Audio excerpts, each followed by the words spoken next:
पूर्णमदः पूर्णमिदं पूर्णात् पूर्णमुदच्यते पूर्णस्य पूर्णमादाय पूर्णमेवावशिष्यते। ओम शांति शांति शांति। ओम गुरुभ्यो नमः। सभी को अहम ब्रह्मास्मि। आजिर पवित्र सत्संग को सभी को स्वागत करुच्ची। आमे अष्टांग योगर अमूल्य साधना को चर्चा ही बुझुचे, ताको जीवन रे आचरण करे ब्रह्मानुभूति करने प्रयास करुचे। ए प्रयास रे आमे अष्टांग योगर 6टा साधना को बहुत गभीर भाव में चर्चा ही बुझी सारी, जहाँकि जम नियम आसन प्राणायाम प्रत्याहार धारणा।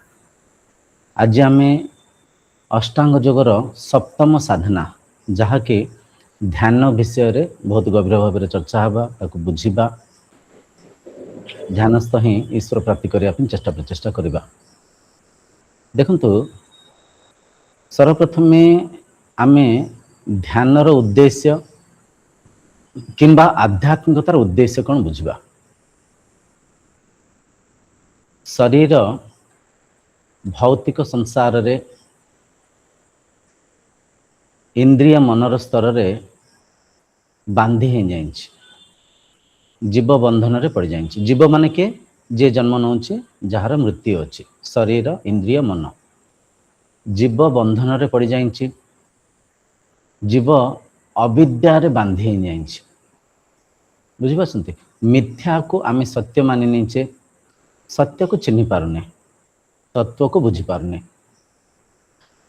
तेणुक एठी जो आमे आध्यात्मिकता को आचरण करुचे, आध्यात्मिकतार असली उद्देश्य है सत्य को चिन्हिबा, निजर आत्मा तत्व को चिन्हिबा, निजर सत् सत्ता को चिन्हिक मिथ्यारु वंचित होबा, मिथ्यारु मुक्ति पाइबा। मिथ्या बंधनर कारण, मिथ्या दुखर कारण। आध्यात्मिकतार जो असली उद्देश्य होची सत्य को चिन्हिबा, नित्य पदार्थ को चिन्हिबा। जेतले शरीर जन्म होता, शरीर को नाम दिया जाए, शरीर को भौतिक वस्तु पदार्थ को स्थूल भाव में परिचय दिया जाए। से परिचय माध्यम रे ज्ञानर स्तर रे आत्मारूपक मो निज स्वरूप को भूली मु रचि ए माया को, ये अनित्य संसार को सत्य मानि नहीं। शरीरर दुख को, शरीरर पीड़ा को, मनर रागद्वेष को, मनर दुख सुख को मु निजर रागद्वेष निजर सुख दुख मानि नहीं। अविद्या हजि जाए। एबे मु कहतु जने साधक, कहतु जने साधक साधना मार्ग को आईसंती। साधना मार्ग रे अष्टांग योगर साधना को आचरण करी आज ध्यानस्थ हवापाई ध्यान साधना को शिखुंती।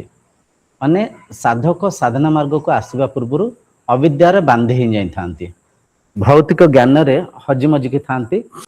निजर सत्य को न चिन्हि पारे मिथ्या बंधन रु मुक्त हवापाई साधक प्राथमिक दशा आध्यात्मिकता को आसी थांती।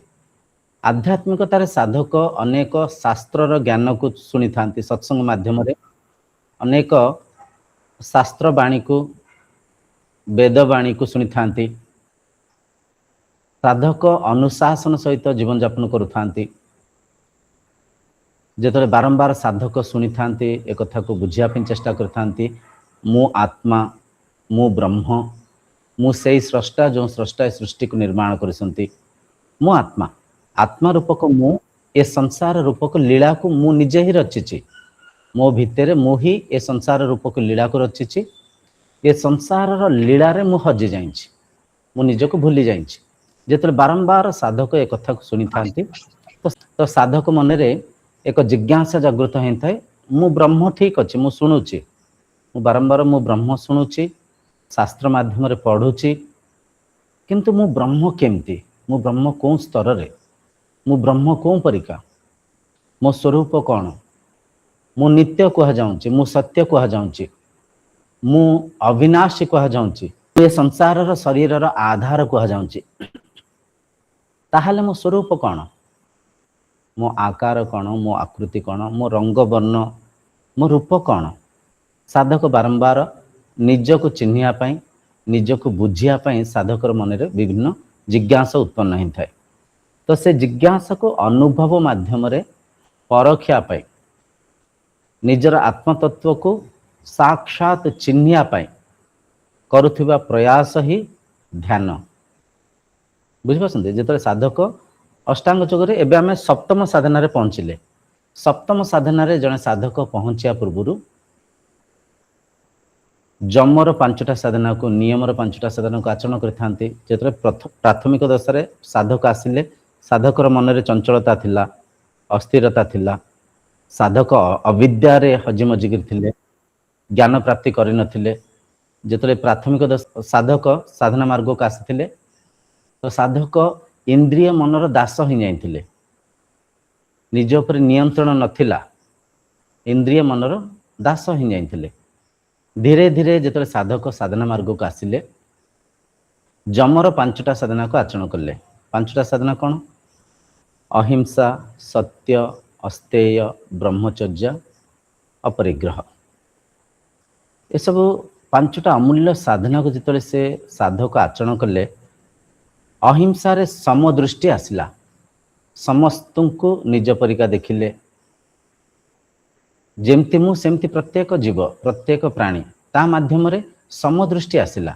प्रेम, श्रद्धा, दया जागृत हैला। तापर जिते सत्य को कहिले मिथ्यारू वंचित हेले, सत्य को जिते आचरण कले मिछ कहूथिबा समय आमे बुझीतिले मन चंचल अस्थिर होता है, मन भितर व्याकुलता सृष्टि होता है।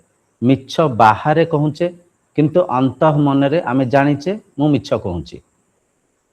तेणुक जो सत्य को आचरण कले मिथ्या कहीकि मिथ्या माध्यम रे मन चंचल होता, मन अस्थिर होता, निश्वासर तेज हो जाऊला, रक्तचाप बढ़ी जाऊला। ये सब खराब वृत्ति मन मुक्त होता है जो आम सत्य को आचरण कर। अस्तेय को जो आम आचरण करके अन्य वस्तु पदार्थ को चोरी करने लुंठन करने चेष्टा कर माध्यम मन स्वच्छ होता है। माने ये जम साधना माध्यम आम मन को निर्मल करुचे, मन को स्वच्छ करुते। तापरे ब्रह्मचर्य आचरण करी साधक ईश्वर प्राप्ति छड़ा आउ कौन सी प्राप्ति को लाभान्वित न मानिक ईश्वर प्राप्ति करने अथक प्रयास करिथांती ब्रह्मचर्य साधना को आचरण करी। द्वितीय ब्रह्मचर्य साधना को आचरण करी काम मुक्त जीवन यापन बंचुथांती।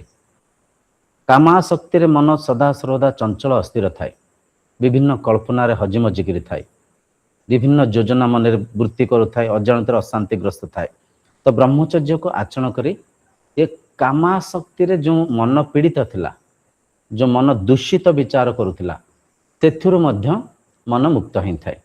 जम, नियम, आसन, प्राणायाम, प्रत्याहार, धारणा ये सब जिनस को आचरण करी धीरे धीरे मन शुद्ध होउछ, मन स्वच्छ होउछ, मन निर्मल होउछ।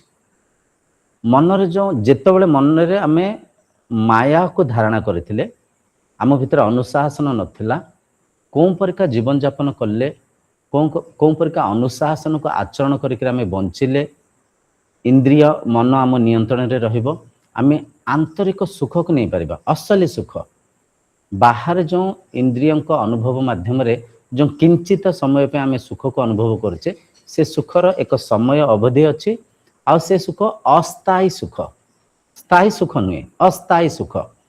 आ से सुख ए परिका सुख आमको बहिर्मुखी करुथाय, आमको माया रे बांधुथाय। भौतिक सुख आमको इंद्रिय मनर दास करुथाय। तेणुक साधक जिते साधना मार्ग को आसी ए सब कथा को परखी थांती, धीरे धीरे स्थूल सूक्ष्म आड़ को साधना करथांती। आचरण रे साधकर विभिन्न परिवर्तन आसी थाए, इंद्रिय मन को निज नियंत्रण रे करिथांती। बुझिपारछन्ते? आमे बुझिले जम रे पांचटा साधना, तापर नियम रे पांचटा साधना। नियम रे शौच, संतोष, तपो, स्वाध्याय, ईश्वर प्रणिधान। आ माध्यम रे जो देह शुद्धि, वस्त्र शुद्धि, मन शुद्धि होता है। साधक जहाँ तांको पाखरे अच्छी से सब भौतिक वस्तु पदार्थ को, से सब बंधु संपर्क को तांको पाखरे जो वस्तु पदार्थ अच्छी से सब जिनस को परखी थांती, संतुष्ट थांती, तपस्या करि थांती। तपस्या माने कौन? इंद्रिय मन को तपेकरी इंद्रिय मन को निज नियंत्रण रे करिया पई, इंद्रियर सुखरु से इंद्रिय को काटिया पई चेष्टा करि थांती। बुझि परसंती? इंद्रिय मन को निज नियंत्रण रे करिया पई तपस्या करि थांती। तापर स्वाध्याय करि थांती, निज को अध्ययन बारंबार, मु आत्मा, मु आत्मा, मु आधार, मु ब्रह्म, मु संसार रा आधार, संसार को मु मन माध्यम रे इंद्रियों को द्वारा ये शरीर रा आधार रे परखी पारुछि। संसार रा आधार शरीर, शरीर रा आधार इंद्रिय, इंद्रियों को आधार किंबा इंद्रियों को स्वामी मन, मन रा आधार बुद्धि, संसार शरीर इंद्रिय मन बुद्धि रा आधार मु, मु आत्मा। ये कथा को स्वाध्याय माध्यम रे बारंबार परखी थांती। पंचकोशर जो साधना माध्यम रे दृश्य विवेक जो आम चर्चा में बुझी से दृश्य द्रष्टार विवेक को जागृत करी स्वाध्याय करि थांती। स्थूल सूक्ष्म आड़ को जाइक बारंबार स्वाध्याय करी ते निजर तत्व को ज्ञान माध्यम रे परखी थांती। ज्ञान माध्यम रे परखी थांती। परखिले मध्य मन रे एक संदेह थाए, मु आत्मा केमती, मु आत्मा कोठी, मु जदि आत्मा मु निज को कहीं देखि पारुनी, मु निज को कहीं अनुभव करि पारुनी, मु निज को कहीं चिन्हि पारुनी, ए प्रकार प्रश्न उठी थाए। माने से निजे आत्मा निज को निजे देखिया पई चेष्टा करुथांती। अविद्या रे अज्ञान रे निज को निजे भला केमती देखिबा, मु मते मो ठारे भिन्न केमती देखिबी, केमती संभव। किंतु साधक ए प्रकार मन रे विभिन्न प्रश्न को विभिन्न जिज्ञासा को उत्पन्न करथांती। तो से निजर तत्व को अनुभव करिया पई स्थूल साधना रु सूक्ष्म साधना को जाई एबे सप्तम स्थिति रे माने ध्यान स्थिति रे साधक पहुंचसंती। बुझि पासंती? ध्यान स्थिति रे पहुंचीबा पूर्वरु आमे बुझितिले अष्टांग योगर गोटे गोटे स्तर हेउची गोटे गोटे कक्ष परिका, गोटे गोटे श्रेणी परिका। प्रथम श्रेणी, द्वितीय श्रेणी, तृतीय श्रेणी, चतुर्थ, पंचम, षष्ठ, सप्तम श्रेणी, अंततः अष्टम श्रेणी। माने गोटे श्रेणी उत्तीर्ण हेले ता परवर्ती श्रेणी को आमे जाई थाउ, ता परवर्ती पाठ को आमे बुझी पारि थाउ। जेमति भौतिक पाठ पढुथिबा समय रे श्रेणी अछि हमर, classes, first class, second class, third class, fourth class. जेमति आमे श्रेणी को उत्तीर्ण करि करिका ता परवर्ती विद्या को अध्ययन करि थाउ। एठी सिमति सेही परिका यथा सेही परिका अष्टांग योग हेउची।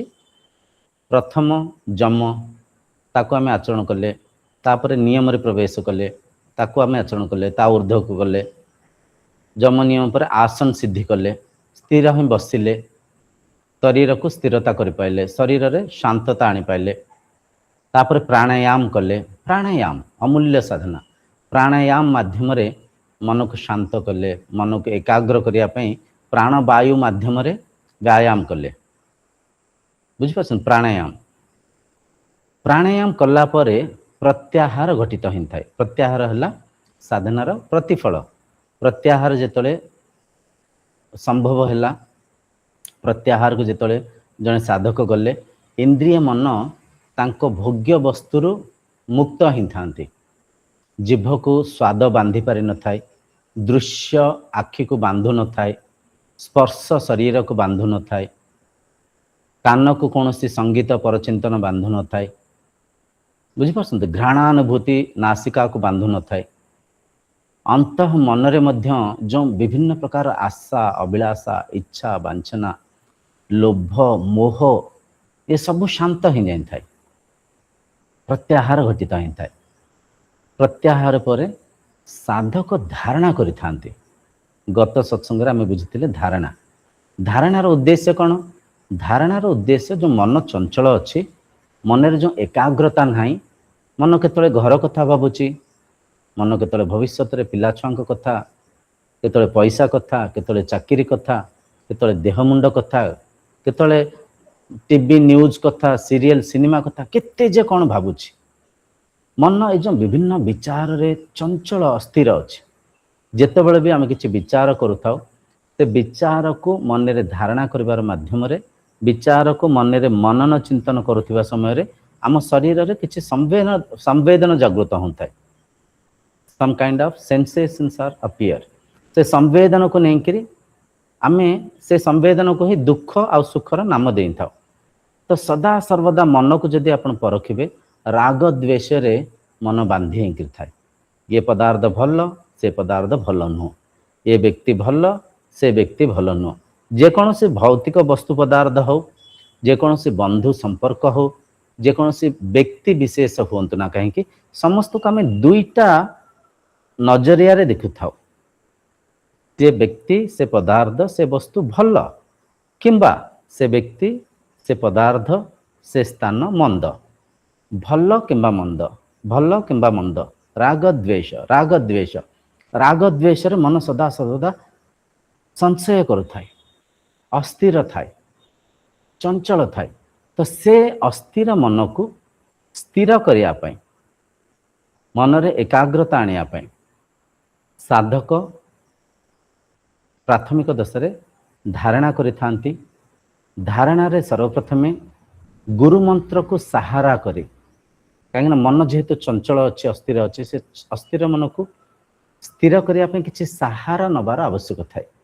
भावी नियंतु गोटे चक्रीटे बुलूची, चक्री बहुत स्पीड रे बुलूची किंबा फैन टे बुलूची, फैन रे पत्ती बुलूची, एते स्पीड रे बुलुथिबा से फैन को जदि आपण सीधा धरि पारिबे कि रुकी पारिबे कि? रुकिबा असंभव हो जिवो। से पत्ती आपण हाथ को छाटी दबो, हाथ को काटी दबो। जदि आमे किछि बाड़ी रो सहारा नबा, किछि गोटे रड रो सहारा नबा, तो फैन को गोटे बाड़ी साहाय्य माने गोटे आउ गोटे वस्तुर साहाय्य जदि से फैन को रुकिबा पे चेष्टा करबा, ए जो आधार ए जो सहारा नउथिबा वस्तु से फैन को से बुलुथिबा चक्री को रुकिबार हमको जेमति साहाय्य हेइ थाए, यथा सेही परिका जो मन चंचल अछि, जो मन अस्थिर अछि, सदा सर्वदा किछि ना किछि हमें विचार करूचे। केते जे कौन भाबु थाउ आमे आपण परखिले बुझी पारिबे। प्रति मुहूर्त रे मन मनन चिंतन करूची। मन को चलेबा आमे शिखिचे, मन को रुकिबा, मन को शांत करिबा, मन को विचार रो मुक्त करी विश्राम दबार विधि को आमे शिखिने। तेणुक धारणा करुवा समय रे एक मंत्र रो आधार रे आमे सर्वप्रथमे मन को स्थिर करने चेष्टा करिथाउ। मन जो मनन चिंतन मनर गोटे प्रकृति अच्छी आम बारंबार बुझापी चेष्टा करथिले। मन एक समय रे एक विचार को धारणा करि पारे, एटा मनर प्रकृति। एक समय रे दुईटा विचार को धारण करि पारेनी। आपण सत्संग रे बसिसंती, जदि आउ कोनोसी विषय वस्तु भाबुसंती, सत्संग शैले रोषेई करबा किंबा खाइबा किंबा सत्संग रे बसिसंती आपण किछि सीरियल कथा भाबुसंती, तुलसी सीरियल कौन चली आज कौन हम, सत्संग रे बसिसंती भाबुसंती आउ किछि। तो जेतिकी समय आपण आउ किछि कथा भाबिले, आउ किछि चिंता चिंतन को मन रे धारण कले, सेतिकी समय पई आपनक मन ए सत्संग को धारण करि परिबनी। ए सत्संग रे कौन चर्चा होछि ताकू मन ग्रहण करि परिबनी। बुझि पासंती? तेनु करी एटा प्रमाण मन एक समय रे एक विचार को धारणा करि पारे, मनन करि पारे। जदि सत्संग कथा शुणुसंती, मन एठी अछि, आउ कोनोसी विचार आपण मन को आसीबनी। जदि आउ कोनोसी विचार रे मन हजिगला, एठी कोन चर्चा होचे ताकू मन ग्रहण करि पारिबनी। मनर प्रकृति एक समय रे एक विचार को धारण करि पारे। एई प्रकृति को माध्यम करी आमे एक मंत्र को धारण करूचे। धारण करबा माने मन रे धरुचे, मन रे से मंत्र को माध्यम करी से गोटाए मंत्र संगे मन को स्थिर करने चेष्टा करुचे, मन को शांत करने चेष्टा करुचे। मन जो भावुला रोषेई कथा, खाइबा पीवा कथा, पैसा पत्र कथा, रोग व्याधि कथा, टीवी कथा, न्यूज कथा, सांगसाथी कथा, आसंता काली बीती जाइंतिबा परदिन कथा, केते कोन जो मन विचार करुला बेगरे थिला, से अस्थिर मन को गोटाए मंत्र संगे आमे बांधिबा पई किंबा एकाग्र करिया पई किंबा अंतर्मुखी करिया पई प्रयास करुचे। धारणा धारणा रे गोटे मंत्र संगे आमे मन को स्थिर करुचे, एकाग्र करुचे। धीरे धीरे स्थूल धारणा रु सूक्ष्म धारणा को आमे जाउचे। मंत्र धारणा पर निश्वास को आम धारणा करिथाउ अजपा मंत्र जोटा को जपिया को पड़ेनी निश्वास को धारणा करुवा समय निश्वास ध्वनि को शुणा आम चेष्टा करूँ गत चर्चा रे धारणा चर्चा सब कथा को आम चर्चा होते बुझी बुझीपार आप कहे आम तो गत ये बुझी आउ थे कहीं बुझाऊँ बुझार आवश्यक अच्छी ध्यान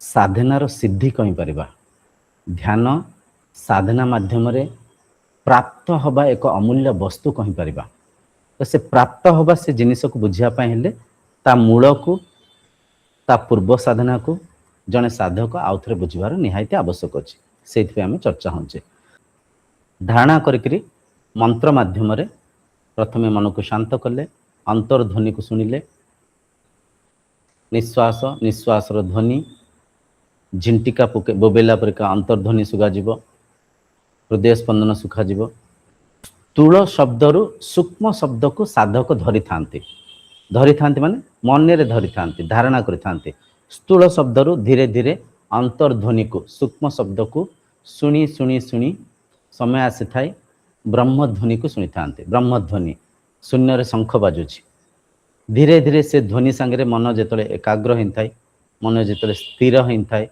मन जेतले शांत होता है मन ध्यानस्थ हो जाए मन ध्यान रे प्रवेश करें ध्यान घटित होता है जमती निद्रा अवस्था को आम पलाऊ था निद्रा को करने पड़ न था निद्रा अवस्था को जीवाई आम योजना करूँ बिछना बिछी शोले मुंड तले तकिया देले हाथ गोड़ सीधा रखिले आखि बंद कले इंद्रिय अंतर्मुखी हेले धीरे धीरे निद्रा अवस्था को आम पलैले निद्रा संभव हुए निद्रा घटित हुए ठीक निद्रा परिका ही ध्यानस्थ हवापाई जड़े साधक धारणा को एकाग्र सहित धारणा करि धारणा माध्यम अस्थिर मन को स्थिर करि एकाग्र करि मन क्षिप्त विक्षिप्त मूढ़ एकाग्र रु ऊर्ध्व को जाई थाए मनर एकाग्रता आसी थाए एकाग्र रु ऊर्ध्व को जाई निरुद्ध अवस्था रे मन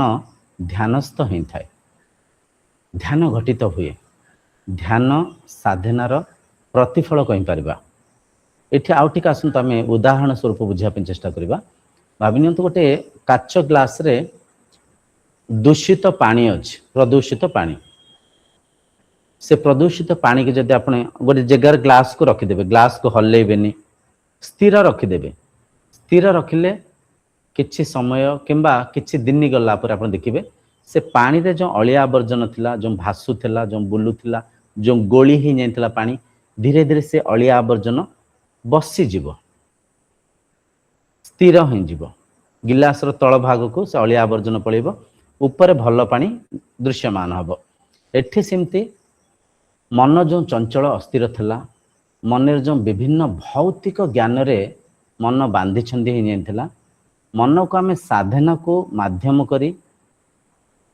ध्यान को मन धारणा को माध्यम करी मन को एकाग्र करुचे सत्संग को माध्यम करी सद ज्ञान को मन को दौचे आत्मज्ञान को मन को बुझापे चेष्टा करुचे जहाँ परिणाम प्रतिफल स्वरूप ध्यानस्थ ही था शरीर ध्यान अवस्था रे से साधक ध्यानस्थ ही था माने ध्यान रे प्रवेश करि आमे बुझुथिले आउ थरे आसंत बुझापे चेष्टा करिबा ध्यानर ए धारणा करुथिबा समय रे साधक एक समय को बाछि थांती ब्रह्म मुहूर्त रे ध्यान कले माने धारणा कले ध्यान को करिया को पड़ी न थाए एटा बिल्कुल मन रे बसिन दियंतु ध्यानस्थ हबा पे धारणा करिया को पड़ी थाए तो ब्रह्म मुहूर्त रे प्रथमे साधक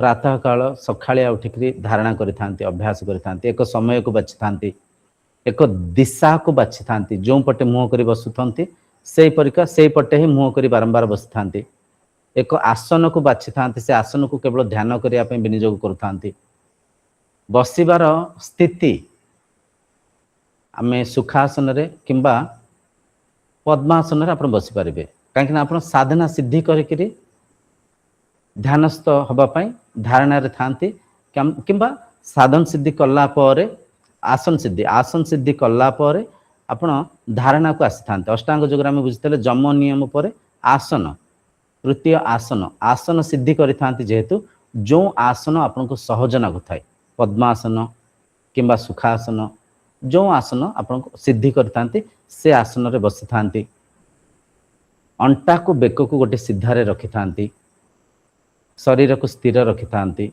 हाथ को ध्यान मुद्रा रे रखि थांती चेका माड़ी आंठू उपरे दुईटा हाथ को एमती रखि थांती मुंड को सीधा आखि बंद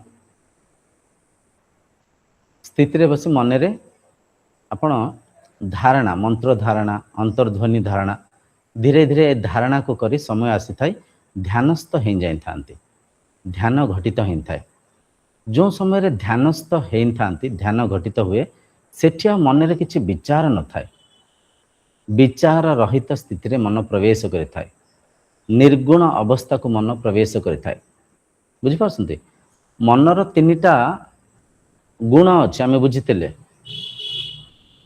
सत्व गुण रजो गुण तमो गुण तीनिटा गुण अछि तमो गुणर साधक सत्संग करी साधना को आचरण करी रजो गुण को मन को परिवर्तन करि थांती रजो गुणर मन को सत्व गुण को परिवर्तन करि थांती एबे सत्व गुणर मन निर्गुण अवस्था को पड़ेला मान जिते ध्यान घटित हो थाए जने साधक ध्यानस्थ हो थांती से अवस्था रे मन रे कौन से गुण न थाए कौन से विचार न थाए कौन से विकार न थाए मन निज स्वरूप रे समाहित हो जाए मो संगे मु अच्छी मन ही माया मन कौन आम बारंबार एक कथा को बारंबार बुझापी चेष्टा करछे मन हेउची भौतिक संसार अनुभवर स्मृति पांचटा ज्ञानेन्द्रिय पांचटा कर्मेन्द्रिय माध्यम रे आम ये संसार जहाँ किसी अनुभव करिचे उपभोग करिचे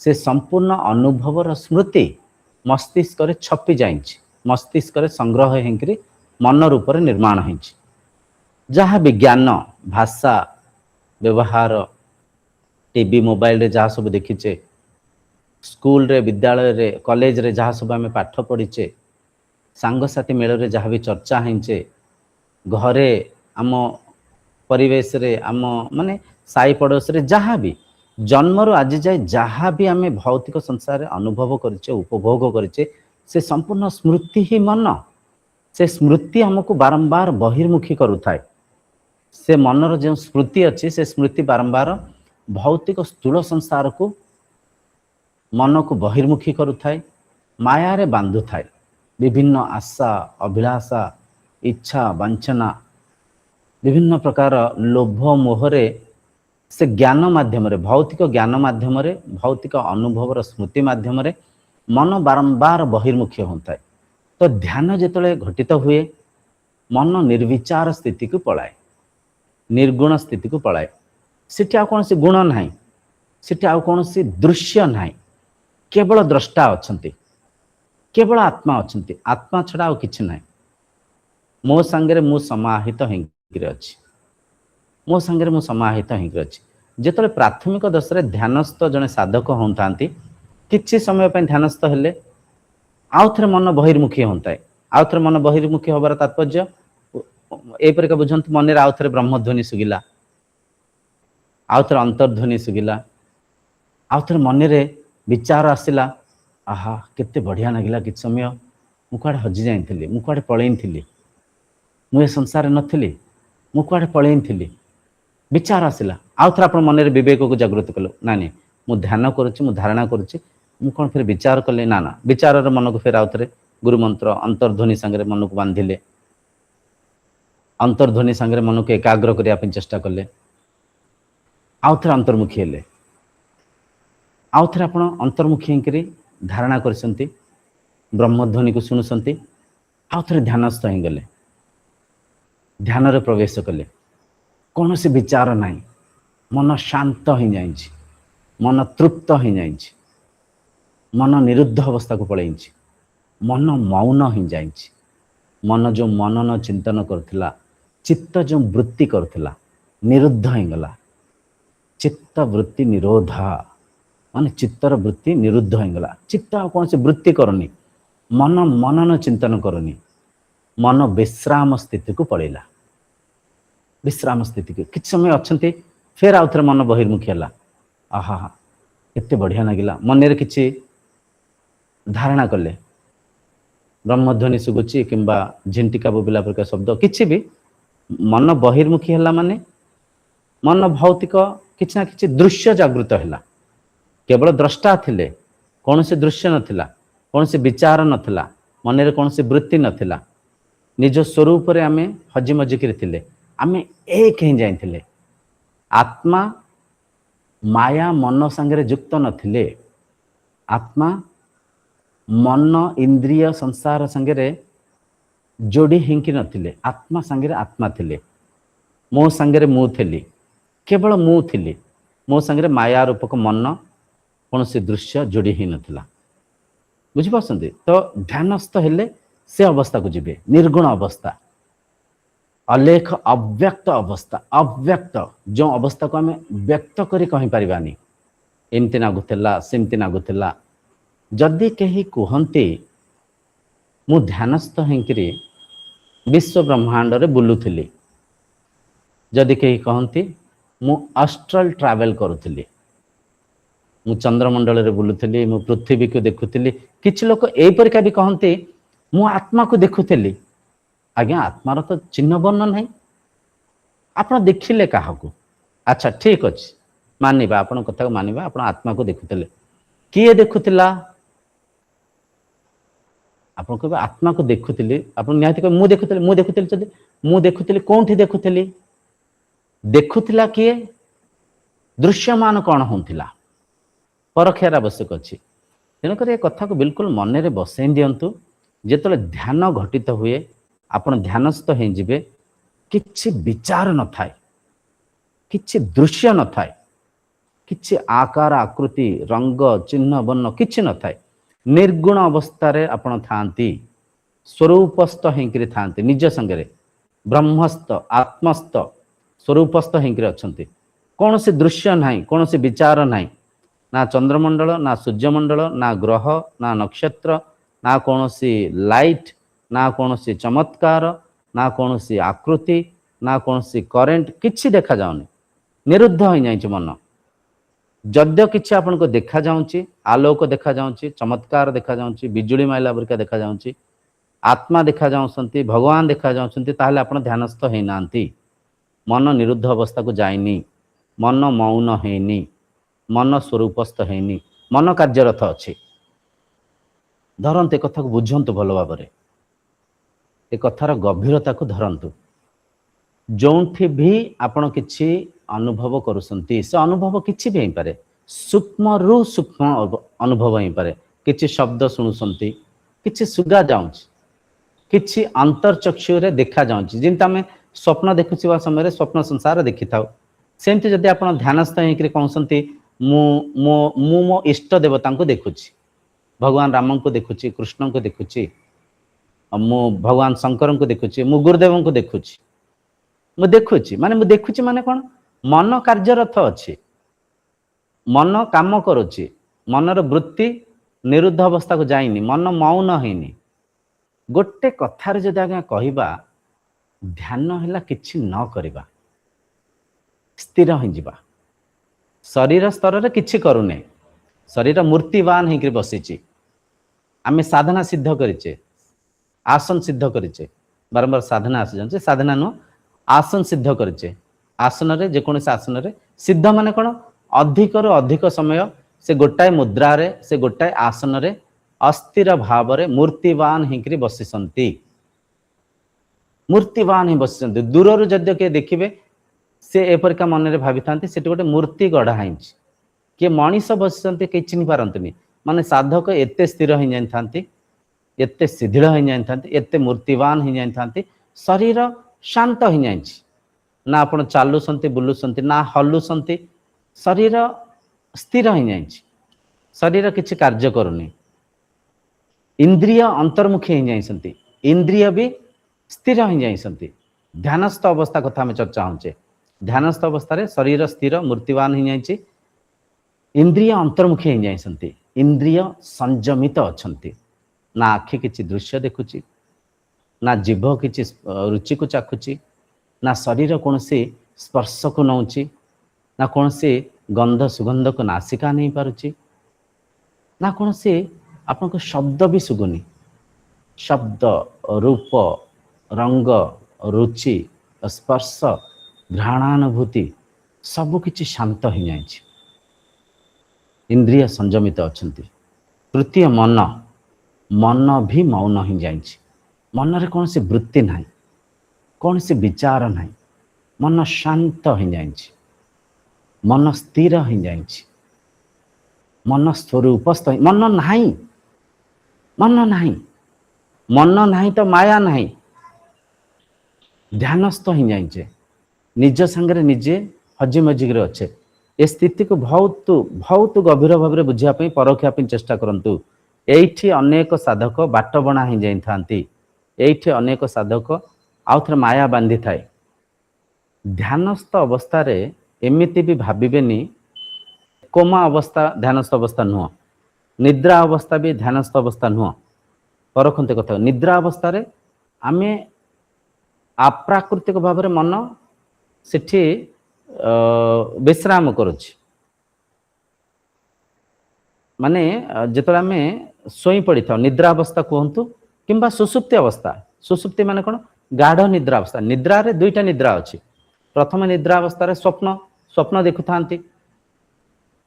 ନିଦ୍ରାରେ ଶୋଇକିରି ଯଦି ସ୍ୱପ୍ନ ଦେଖୁଛନ୍ତି, ସେଠି ତ ମନ ବୃତ୍ତି କରୁଛି। ନିଦ୍ରାରେ ଶୋଇକିରି ଯଦି ସୁଷୁପ୍ତିରେ ଅଛନ୍ତି, ଗାଢ଼ ନିଦ୍ରା ଅବସ୍ଥାରେ ଅଛନ୍ତି, ସ୍ୱପ୍ନ ରହିତ ସ୍ଥିତିରେ ହଜି ମଜିକିରେ ଅଛନ୍ତି, ସେ ସ୍ଥିତିରେ ବି ମନ ସୁପ୍ତ ଥାଏ, ମନ ସଜଗ ନଥାଏ, ମନ ଟିକେ ଅଳସୁଆ ଥାଏ। ସେ ସ୍ଥିତି ଠାରୁ ବି ଧ୍ୟାନ ସ୍ଥିତି ଅଲଗା। ଧ୍ୟାନ ସ୍ଥିତିରେ ମନ ମୌନ ହେଇଯାଇଛି, କିନ୍ତୁ ଚୈତନ୍ୟ ସତ୍ତା ବହୁତ ସଜଗ ଅଛି। ଚୈତନ୍ୟ ସତ୍ତା ଅଛି, ମୁଁ ଅଛି, ମୁଁ ଅଛି, ମୋ ସାଙ୍ଗରେ ମନ ଯୋଡ଼ି ହେଇନି। ସେ ସ୍ଥିତି ଏତେ ସମ୍ବେଦନଶୀଳ ସ୍ଥିତି, ସେ ସ୍ଥିତି ଏତେ ସଜଗ ସ୍ଥିତି। ସଜଗ ମାନେ ମାନେ ମନ ନାହିଁ ସତ୍ୟ, କିନ୍ତୁ ମୁଁ ଅଛି। ଚେତନା, ଚୈତନ୍ୟ ସତ୍ତା, ସେ ଆତ୍ମଶକ୍ତି ବିଲକୁଲ ଜାଗୃତ ଅବସ୍ଥାରେ କନସିୟସ୍ ଷ୍ଟେଟ୍ରେ ଅଛନ୍ତି। ବିଲକୁଲ ତେଜ ଅବସ୍ଥାରେ ଅଛି। ଏକାଗ୍ର, ଏକାଗ୍ର କ'ଣ? ଏକାଗ୍ରର ଉର୍ଦ୍ଧ୍ୱ ସ୍ଥିତି, ନିରୁଦ୍ଧ ଅବସ୍ଥାରେ ମନ ନିରୁଦ୍ଧ ହେଇଛି। ସେ ସ୍ଥିତି ଏପରିକା ଏକ ସଜଗ ସ୍ଥିତି, ସେ ସ୍ଥିତି ଏପରିକା ମନର ଏକାଗ୍ର ସ୍ଥିତି, ସେ ସ୍ଥିତି ଆତ୍ମାର ଏପରିକା ତେଜମୟ ସ୍ଥିତି। ସେ ସ୍ଥିତିକୁ ଗଲେ ଆପଣ ପରଖିପାରିବେ। ତ ସେ ସ୍ଥିତିରେ କେବଳ ଆପଣ ଅଛନ୍ତି। ସେ ସ୍ଥିତିକୁ ଯିବାର ଗୋଟେ କାରଣ ଅଛି, ଆପଣ ବୁଝନ୍ତୁ। ସେ ସ୍ଥିତିକୁ ଯେତେବେଳେ ଯିବେ, ଆପଣ ଏ କଥାକୁ ପରଖି ପାରିବେ ନାହିଁ। ସତ କଥା, ମନ ଏକ ବସ୍ତୁ। ଆମେ ବାରମ୍ବାର ଚର୍ଚ୍ଚା ହେଇକି ବୁଝିବା ପାଇଁ ଚେଷ୍ଟା କରିଥାଉ। ଆତ୍ମା ରୂପକ ମୁଁ ମନକୁ ଏକ ବସ୍ତୁ ରୂପରେ ବିନିଯୋଗ କରୁଛି, ଇନ୍ଦ୍ରିୟଙ୍କୁ ଏକ ବସ୍ତୁ ରୂପରେ ବିନିଯୋଗ କରୁଛି, ଶରୀରକୁ ଏକ ବସ୍ତ୍ର ରୂପରେ ଧାରଣା କରିଛି। ମୁଁ ଶରୀର ନୁହେଁ, ଇନ୍ଦ୍ରିୟ ନୁହେଁ, ମନ ନୁହେଁ। ଶରୀର ଇନ୍ଦ୍ରିୟ ମନର ଊର୍ଦ୍ଧ୍ୱରେ ଅଛି। ମୁଁ ନିତ୍ୟ। ନିତ୍ୟ ମାନେ ମୁଁ ସଦା ସର୍ବଦା ଥିଲି। ସଂସାର ବିନା ମୁଁ ଅଛି, ଶରୀର ବିନା ବି ମୁଁ ଅଛି, କିନ୍ତୁ ମୋ ବିନା ଶରୀର ସଂସାରର ଅସ୍ତିତ୍ୱ ନାହିଁ। ଯେତେବେଳେ ଜଣେ ସାଧକ ଧ୍ୟାନସ୍ଥ ହେଇଯାଆନ୍ତି, ବିଚାର ରହିତ ସ୍ଥିତିରେ ରହନ୍ତି, ନିଜ ସ୍ୱସ୍ଥିତିରେ ନିଜେ ସ୍ଥିତ ହେଇଯାଆନ୍ତି, ସେ ସ୍ଥିତିରେ ନିଜକୁ ସେ ପରଖିଥାନ୍ତି, ବୁଝିଥାନ୍ତି। କିଛି ସମୟ ଧ୍ୟାନସ୍ଥ ହେଇକି ରହିଲେ, ଧ୍ୟାନସ୍ଥ ହେଇକି ଅଛନ୍ତି, ମନ ନାହିଁ, କୌଣସି ବିଚାର ନାହିଁ, କୌଣସି ବିକାର ନାହିଁ, ଶାନ୍ତ ତୃପ୍ତ ହେଇକି ଅଛନ୍ତି। ଧ୍ୟାନସ୍ଥ ଅବସ୍ଥା ଠାରୁ ଅଧିକ ସୁଖମୟ, ଅଧିକ ଶାନ୍ତିଦାୟକ, ଅଧିକ ଆନନ୍ଦଦାୟକ ସ୍ଥିତି ଏ ସଂସାରରେ କିଛି ବି ନାହିଁ। ସର୍ବୋଚ୍ଚ ଶାନ୍ତିର, ସର୍ବୋଚ୍ଚ ସୁଖର, ସର୍ବୋଚ୍ଚ ଆନନ୍ଦର ସ୍ଥିତି ହେଉଛି ଧ୍ୟାନ ସ୍ଥିତି। ସର୍ବଶ୍ରେଷ୍ଠ ଆନନ୍ଦ ଧ୍ୟାନସ୍ଥ ହେଇକି ବସିଛନ୍ତି। ଆମେ ଅନେକ ଥର ଚର୍ଚ୍ଚା ହେଇକି ଏ କଥାକୁ ବୁଝିବା ପାଇଁ ଚେଷ୍ଟା କରୁଛେ। କିଛି ସାଧୁ ସାଧକ ସନ୍ଥ ଧ୍ୟାନସ୍ଥ ଅବସ୍ଥାରେ 5 ଘଣ୍ଟା, 10 ଘଣ୍ଟା, 1 ଦିନ, 2 ଦିନ ବି ବିତେଇ ପାରିଥାନ୍ତି। ଭାବି ନିଅନ୍ତୁ, ଜଣେ ବ୍ୟକ୍ତି ସେ ଅବସ୍ଥାର ସେତିକି ସୁଖକୁ ନଉଛନ୍ତି, ସେତିକି ଆନନ୍ଦକୁ ନଉଥିବାରୁ ହିଁ ସେ 1 ଦିନ, 2 ଦିନ ବିତେଇ ନେଉଛନ୍ତି। ମନର ଆଜ୍ଞା ଗୋଟେ ପ୍ରକୃତି ଅଛି। ମନକୁ ଯେଉଁଠି ଅସ୍ଥିର ଲାଗେ, ଭଲ ଲାଗେନି, मन को जो विरक्त्या भाव आसे, मन जेकोसी भौतिक वस्तु पदार्थ किंबा मन जेकोसी मानसिक स्थिति को चंचल अस्थिर सहित भल पाएनि, मन सेठी नागेनि। आमे भाविनियंतु काहारी अपेक्षा करुचे, किए व्यक्ति आसबार अच्छी आम अपेक्षा करें कि बस स्टाण्ड बस अपेक्षा करें, ट्रेन रेलवे स्टेशन आम ट्रेन अपेक्षा करें। अपेक्षा करथिबा समय आप देखिथे विरक्तिया भाव आसी जाए, केते घंटा कहीं ट्रेन आसुनी, कहीं बस आसुनी, कहीं लेट है, कहीं से व्यक्ति आसुना, एते समय किए किए अपेक्षा कर माने जो विरक्तिया भाव थाए सेठी चिड़ी नागे, से जिनस मन ऊर्ध्व को पलाए, मन से जिनस को ग्रहण करेनि, से स्थिति रे रही पारेनि।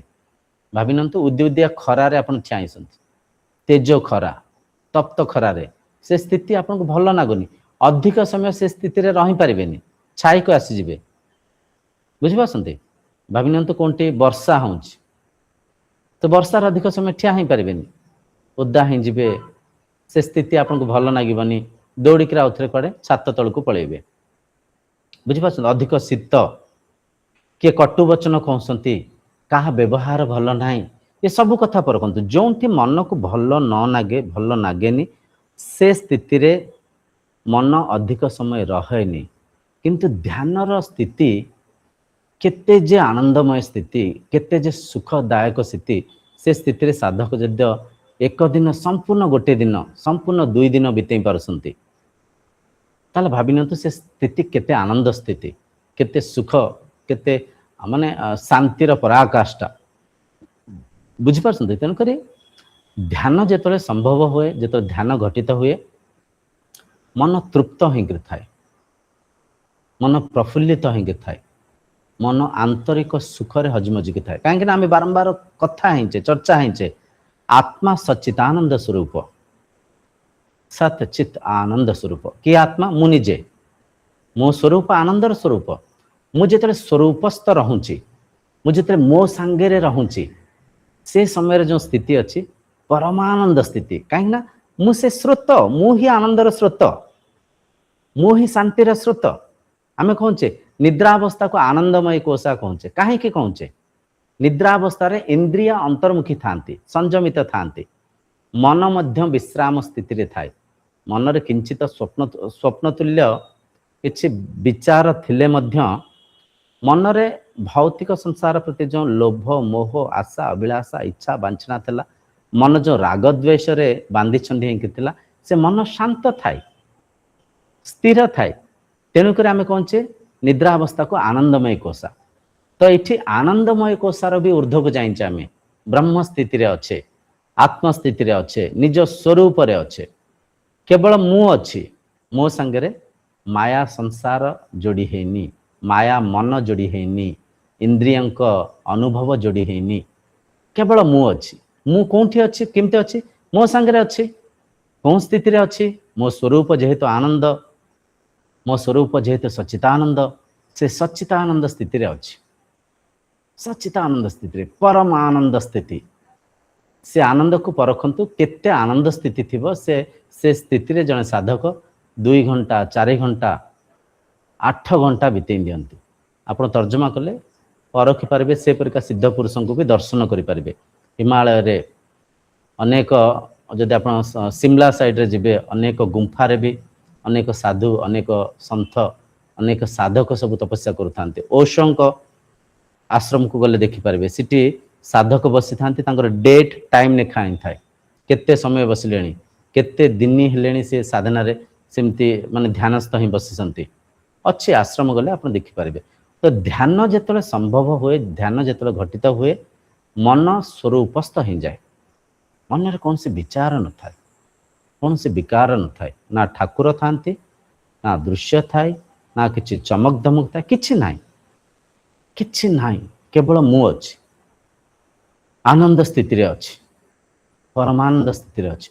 ये स्थिति को जने साधक गले से परखि पारबे नाही, ठीक कथा, मु आत्मा, मु ब्रह्म, मु जो संसार को देखुची, कहा माध्यम रे देखुची, मन द्वारा देखुची, इंद्रिय माध्यम रे देखुची। तो मन एक कंप्यूटर परिका, मन एक सिनेमा परिका,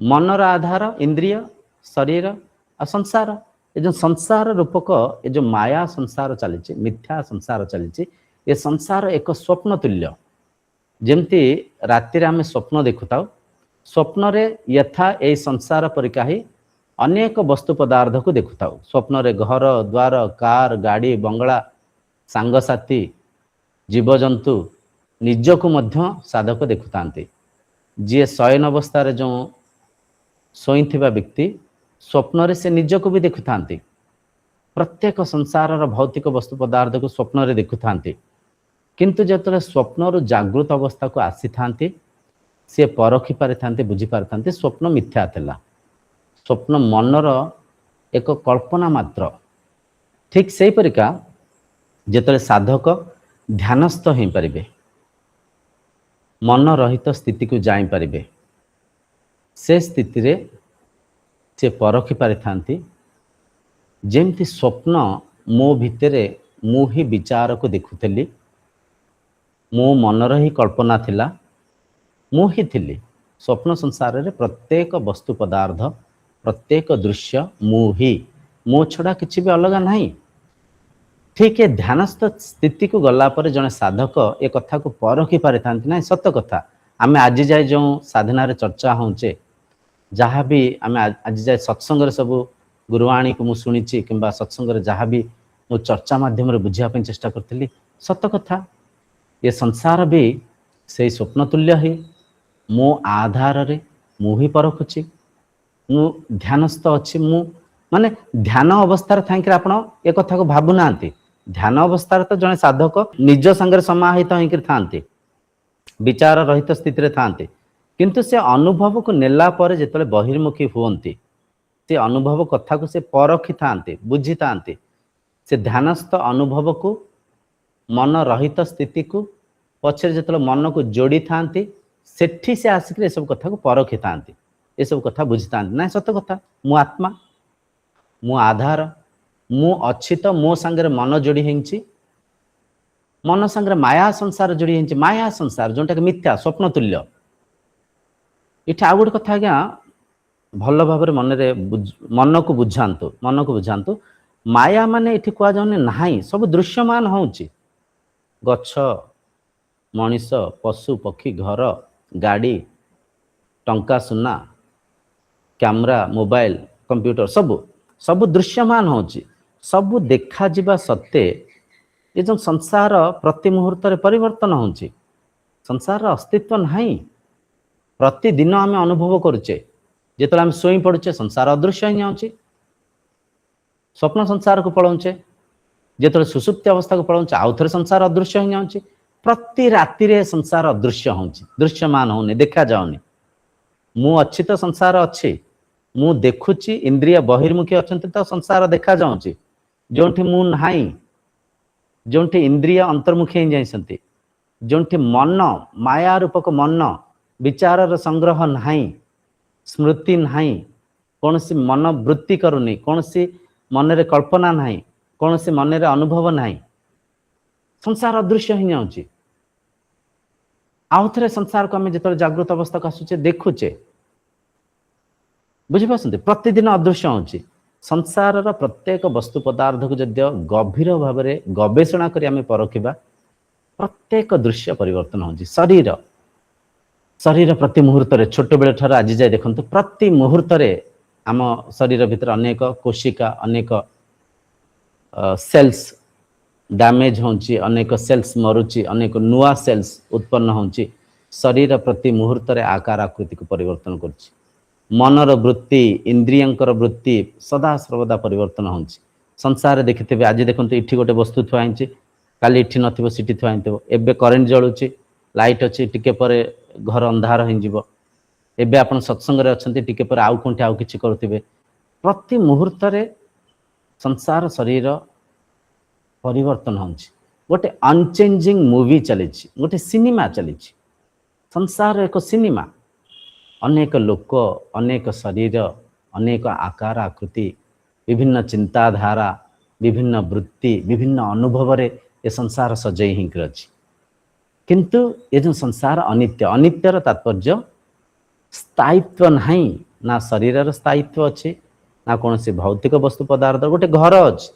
निहायत घर आज गोटे कलर देखा धीरे धीरे कलर फेड होगा जीव धीरे धीरे से घर भितर बहुत सारा मॉडिफिकेशन चली घर कोनटा भांगी गला कोनटा त्रुटि गला कोनटा आम मॉडिफाई करदे कोनटी पर्दा नगेले कोनटी टीवी को नगेले कोनटी पर्दा हटेले देखिए घर धीरे धीरे समय आसो घर भांगी जीव 5 वर्ष भांगू किंबा 50 वर्ष भांगू भांग दिन आसब ए स्थायित्व किसी भी ना संसार जेकोसी भौतिक वस्तु पदार्थ मन इंद्रियर अनुभव प्रति मुहूर्त परिवर्तन होउछि ये परिवर्तन को ही मिथ्या कह जाए माया कह जाए जार स्थायित्व नाही जे प्रति मुहूर्त परिवर्तन कर किंतु मु नित्य मु सत्य जो आत्मारूपक मो आधार रे मन मनन चिंतन करछि मो आधार रे प्राण शक्ति जीवित अच्छी मो माध्यम रे इंद्रिय कार्य करसंती मो माध्यम रे मु ही मो भितरे संसार को रचना करछि मो बिना संसार नाही किंतु आम जो भौतिक ज्ञान को ग्रहण करिचे स्त्री पुरुष ज्ञानी मूर्ख बेंगली बिहारी ओडिया भारत अमेरिका ये सब कौन ज्ञान मन रे एक संग्रह करथिबा ज्ञान ज्ञान बिना भावी नियंतु जने व्यक्ति अछंती जने गोटे शरीर को छोट शरीर को भावी नियंतु आमे छोट बेले ठारू गोटे शिशु बेले तो से शरीर को आमे किछि क्षीर देले ताको टिके जत्न करले किंतु से शिशु गोटे घर भितर बंद करी रखिबा घर बाहर को छाड़ीबानी बुझिपासन से घरे इवेन से घरे किछि झरका भी नाही गोटे शरीर को छोट बेले ठू गोटे घर भितर बंद कर रखिबा ना से शरीर को किछि भाषा किछि भाव किछि शिखेबानी से शरीर को खाद्यर आवश्यक अच्छी ताको आमे खाइया पई गोटे भाबिन तो गोटे झरका परिका वस्तु माने गोटे प्रवेश करिया खाद्य को दबा पे गोटे झरका परिका गोटे किछि अच्छी पदार्थ अच्छी जहाँ माध्यम झरका द्वारा आमे से शिशु टिके बड़ होला पर खाइया को देले पिया पई पानी देले ताको जहाँ भी आवश्यक वस्तु पदार्थ से शरीर को देले से घर भितर बंद होकर से शरीर रहिबो बुझिपारछंती से जेमिति मान सेमिति रहिबो मलमूत्र त्याग कला से मलमूत्र को आमे पोछिया पई किछि व्यवस्था करिबा घर भितर किछि वैक्यूम क्लीनर किछि यांत्रिक वस्तु पदार्थ आमे विनियोग करी ताको आमे पोछि के सफा सुतर करि परिबा अच्छी विकल्प अच्छी किंतु से शरीर को बिल्कुल बाहर को बाहर करबानी भौतिक संसार को अन्य शरीर को देखैबानी शरीर वंचित तो रहिबो किंतु शरीर भितर कौन से ज्ञान नाही शरीर भितर कौन से America India Russia China Bihari Bengali Telugu Tamil किछि नाही ना पाठ ना ज्ञान से शरीर को 17-18 वर्ष से घर भितर रखिला परे भावी नियंतु से शरीर को बाहर को आनिबा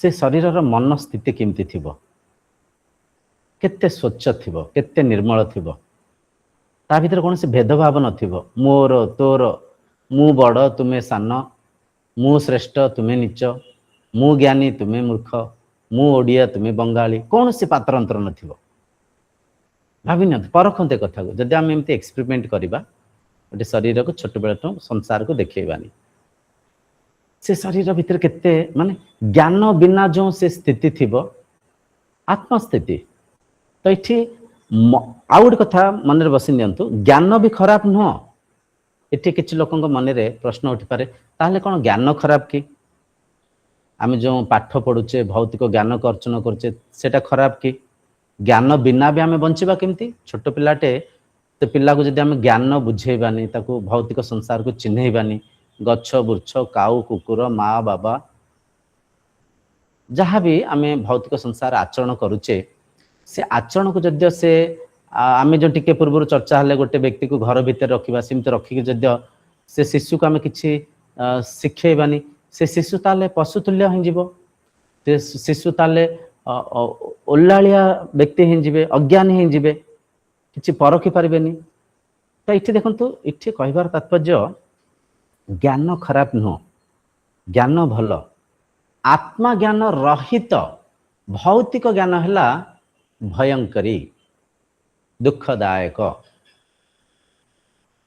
आगुर जो आमर वैदिक परंपरा थिला 5 ରୁ 6 वर्ष बयसरू जो पिला माने पुओ हो कि झी हो जी किए न होते समस्ते उभय पुओ झी समस्ते आश्रम को जाऊले विद्याभ्यास करुले गुरु पाखे दीक्षा नौले सर्वप्रथमे से शिशु ब्रह्म ज्ञान को अध्ययन करुले आत्मज्ञान को अध्ययन करुले स्वरूप ज्ञान मु किए मो स्वरूप कौन वेद को माध्यम करी वेदांत जो उपनिषद आधार रे प्रथमे से शरीर आत्मज्ञान को अध्ययन करुले ब्रह्म विद्या को श्रवण मनन चिंतन निरिध्यासन करुले साधना रथ रहते तापर जाकि किछि बयस है जिते 17-18 वर्ष बयस होता से शरीर रुचि को लेकर गुरु तांको भौतिक ज्ञान दौले ध्यान दियंते कथा उपरे प्रथमे जिते साधक गुरु आश्रम रही विद्याभ्यास करने भौतिक माने आपनकर जो वैदिक परंपरा अनुसार जिते साधक आश्रम रे प्रवेश करते सर्वप्रथमे से साधक को ब्रह्म विद्या को शिक्षा जाऊला आत्मज्ञान को निजर स्वरूप ज्ञान को शिखाते तापर गुरु से साधकर जिज्ञासा को परखुले किछि व्यक्ति अच्छे से किछि भाविनंतु किछि वस्तु पदार्थ निर्माण करियारे तांको रुचि अछि जो वस्तु पदार्थ निर्माण करिबारे तांकर रुचि अछि से ज्ञान को गुरु दौले जड़े किए काठ कम कर ठीक अच्छे तुम्हें बढ़ई कम कर किए हांडी कम ठीक अच्छे तुम्हें कुम्हार कम कर किए वस्त्र ठीक अच्छे तुम्हें तंती कम कर किए चिकित्सा शास्त्र को रुचि रखुंट तो जिते जड़े शरीर गुरु पाखे 10-15 वर्ष बीते था 5 वर्ष कि 6 वर्ष बयस गुरु पाख आसिले आउ जो 10 वर्ष 12 वर्ष गुरु संगे बीते था गुरु निहायती से शिष्यर जिज्ञासा को देखी था शिष्यर कौन विद्यार रुचि अच्छी परखी था तापर परा विद्या को बुझेला परे परा विद्या को शिखेला परे आत्मज्ञान को चिन्हला परे तापर से शिशु को आमे भौतिक ज्ञान को दौले गुरु भौतिक विद्या को दौले रुचि अनुजाए जहाँ उपरे से शिशुर रुचि अच्छी से भौतिक ज्ञान को दौले जहाँ माध्यम रे से शिशु भी आनंद शांति थे समाजर शांतिर सहायक करुले गोटे सुना खंडे पड़ी से पड़ी कई उठेबेनि मोर नुह मु कहीं उठेबी आम शुणीचे राम राज्य कथा चर्चा होचे कि सत्य युग कथा आम चर्चा होचे सत्य युगरे जहाँ पाखे जेकोसी भौतिक वस्तु पदार्थ अधिक थिला से दांडे रखी दौले भाविन तो आप घरे काकुड़ी फली बहुत सारा काकुड़ी आप खाइले बड़का काकुड़ी गोटे पाचिया पूरे दांडे रखीदे आप घरे क्षीर अच्छी गाई अच्छी आप घरे गाई अच्छी आप क्षीर उत्पादन करुँचे क्षीर आप पीया कथा रखीदे बड़का क्षीर दांडे रखीदे जार आवश्यक अच्छी सी नौले केते सहयोग थिला जने जन को केते साहाय्य करुले बुझिपारछन्ते एते आत्मीयता थिला केमती मनीषपणिया थिला आत्मज्ञान ज्ञान थिला से समय रे से साधक किंबा से शरीर समस्ते जानी थिले परखी थिले आमे समस्ते गोटे परिवार आमे समस्ते अभिन्न आमे समस्ते अद्वैत मुझे संसार रे जेकोसी शरीर को देखुची जेकोसी शरीर मनीष हुंतु स्त्री पुरुष शिशु वृद्ध ज्ञानी मूर्ख मनीष तो छाड़ता आज्ञा पशु पक्षी भी से पंचभूत रे एक शरीर को धारण करिसंती पशु पक्षी भितर भी मु ही अच्छी से आत्मा ही अच्छी आम समस्ते एक आत्मीय बंधन रे अच्छे आम समस्ते गोटे परिवार कहा को ठकिबा निज को ठकिबा कहा को भंडिबा निज को भंडिबा जेमती आम गोटे परिवार अच्छे माँ बाबा भाई भौणी अजा आई आम सब गोटे परिवार केबे आज्ञा के क्या ठकु था कि आजिकल तो परिवार भी ठकुंट से अलग कथा एक्चुअली देखा गले आत्मीयता सहित परिवार में केते श्रद्धा थाए केते दया थाए केते प्रेम स्नेह भाव थाए ठीक से मनोवृत्ति संपूर्ण जो विश्व एक परिवार रूप में थिला केमती थिला से आत्मज्ञान को स्वरूप ज्ञान को बुझुले निज तत्व को चिन्हिथिले तो ये कहबार तात्पर्य आम जो चर्चा हम बुझापी प्रयास करुचे ज्ञान खराब नुह आत्मज्ञान विहीन केवल भौतिक ज्ञान लोभरे मोहरे मायारे शरीर को बांधु थाए बुझिपारछन्ते जे पर्यंत मु जानिनी मु आत्मा मु एक ମୁଁ ହିଁ ସମସ୍ତଙ୍କ ଭିତରେ ଅଛି। ଯେତିକ ଶରୀରକୁ ଦେଖୁଛି ଗୋଟେ ସ୍ତ୍ରୀ, ସେ ସ୍ତ୍ରୀ ବି ମୁଁ ହିଁ ବେଶ ଧାରଣ କରିଛି, ପୁରୁଷ ବି ମୁଁ ହିଁ, ଜଣେ ଜ୍ଞାନୀ ବି ମୁଁ ହିଁ, ଗୋଟେ ଚୋର ବି ମୁଁ ହିଁ, ଉଗ୍ରବାଦୀ ବି ମୁଁ ହିଁ, ଗୋଟେ ବ୍ରାହ୍ମଣ, ଗୋଟେ ସାଧୁ, ଗୋଟେ ସାଧକ ବି ମୁଁ ହିଁ। ମୋ ବିନା କିଞ୍ଚିତ ବି କିଛି ବି ଏ ସଂସାରରେ ଅଲଗା ନାହିଁ। ମନର ରଜୋଗୁଣ, ତମୋଗୁଣ, ସତ୍ୱ ଗୁଣକୁ ନେଇକରି ଏ ମାୟା ସଂସାରରେ ଶରୀର କାର୍ଯ୍ୟ କରୁଛି। ତମୋ ଗୁଣ ବି ଅଜ୍ଞାନରେ ଆସିଥାଏ, ରଜୋଗୁଣ ବି ଅଜ୍ଞାନର ହିଁ ପ୍ରତିଫଳ ପରିଣାମ। ଯଦି ବ୍ରହ୍ମଜ୍ଞାନର ସଠିକ ପ୍ରଚାର ହବ, ଆଜିର ସଂସାର ଦେଖନ୍ତୁ ଆମ ପାଖରେ କେତେ ମନ୍ଦିର ଅଛି, କେତେ ମନ୍ଦିର, ପ୍ରତି ଗାଁରେ 2ଟା ଲେଖା ମନ୍ଦିର। ରାସ୍ତାରେ ଆପଣ କାରରେ ଯାଉଥିବେ, ଖୋଜେ ଗଲେ ଗୋଟେ ମନ୍ଦିର, ହାତ ଟେକି ପ୍ରଣାମ କରୁଥିବେ, ଖୋଜେ ଗଲେ ଆଉ ଗୋଟେ ମନ୍ଦିର, ପ୍ରଣାମ କରୁଥିବେ। କେତେ ମନ୍ଦିର। ମନ୍ଦିର କଣ? ସାଧନା କକ୍ଷ। ମନ୍ଦିର ତ ଅନେକ ଅଛି। ଏ ବ୍ରହ୍ମଜ୍ଞାନର ପ୍ରଚାର ହେଉଛି କି? ये आत्मज्ञान प्रचार होउछि कि? ये ब्रह्म विद्यार प्रचार होउछि कि? हौनी। मंदिर अच्छी, साधना ना। तेणुक आत्मज्ञान बहुत विरल। आम जो बुझापी चेष्टा करते, साधक जिते ये ज्ञान को ग्रहण करती, बारंबार स्वाध्याय करती, जिते ध्यानस्थ होता, ध्यानस्थ होला परे से ध्यानर जो अवस्था अच्छी साधकर विवेक को जागृत करें, साधक को बुझापी प्रेरित करें जे मु आत्मा, मु ब्रह्म, मु आधार, ठीक अच्छे। ए स्थिति में ध्यानस्थ अच्छी। ध्यानस्थ अच्छी माने मन ना, किछि ना, विचार ना, मो संगे मु शांत अच्छी, तृप्त अच्छी, भारी आनंद स्थिति रे अच्छी। ध्यान भांगिले, बहिर्मुखी हेले, बसिक तर्जमा कर, आहा हा हा, आज केते खुशी लगिला, आज केते आनंद लगिला, मु आज ध्यानस्थ ही कहीं साधक एवं आम चर्चा होचे, ये सब ज्ञान को ग्रहण करुचे, ये सब ज्ञानर गभीरता को आम परखुचे, बुझुचे, मनन चिंतन करुचे। जिते ध्यान गठित हम आप देखिए, हाँ मुझे ध्यानस्थ होती, आज मुझे ध्यान अवस्था को प्रवेश करी, आहा हा हा, केते शांत स्थिति, केते तृप्त स्थिति। मु मो सांगे थी, मन नथिला, केवल मु थी। ओहो, मुझे मते देखिया चेष्टा करी, यही दर्शन, यही ज्ञान, यही स्थिति मु देखिली, मु देखी माने मु निजको तो निज ठार भिन्न देखी पारिबेनी ना। मु जेहेतु निजे निर्गुण, अलेख, अव्यक्त अवस्था। निर्वाण शतकम षष्ठ मंत्र केते सुंदर भाव अच्छे। अहम निर्विकल्पो निराकार रूपो विभुत्वा च सर्वत्र सर्वेन्द्रियाणम् न चा संगतम नैव मुक्ति न मेया चिदानंद रूपम शिवोहम शिवोहम शिवोहम शिवोहम शिवोहम शिवोहम शिवोहम शिवोहम शिवोहम शिवोहम शिवोहम शिवोहम शिवोहम शिवोहम। केते गभीर कथा ये आमको बुझा जाऊँगी। अहम निर्विकल्पो, मोर विकल्प नहीं। विकल्प माने मु दुईटा नहीं, जोंटे दुईटा वस्तु थाए सेठी विकल्प थाए। मु निर्विकल्प, अहम निर्विकल्पो निराकार रूप, मु निराकार रूप, मोर कौन से आकार आकृति नहीं, मोर कौन से वर्ण चिन्ह नहीं। अहम निर्विकल्पो निराकार रूप विभुत्वच्च सर्वत्र सर्वेन्द्रियाणम न च संगतम नैव मुक्ति नामेव चिदानंद रूपम शिवोहम शिवोहम। मत कौन से संगतिर आवश्यक नहीं, मत कौन से मुक्तिर आवश्यक नहीं। मु मुक्त अच्छी, मु निराकार रूप। से स्थिति को गले साधक ए सत्य को परखी थांती, ए नित्य वस्तु को, ए नित्य पदार्थ को परखी थांती। देखो तो केते अमूल्य कथा में चर्चा होचे। जेते भी धन संपत्ति को, ए ज्ञान को प्रचार करने पे आमे लगेबा, से धन संपत्ति माने से धन संपत्तिर सदुपयोग हम। अमूल्य चर्चा। ये ज्ञानर अभाव आज संसार बाट बणा हो जाए।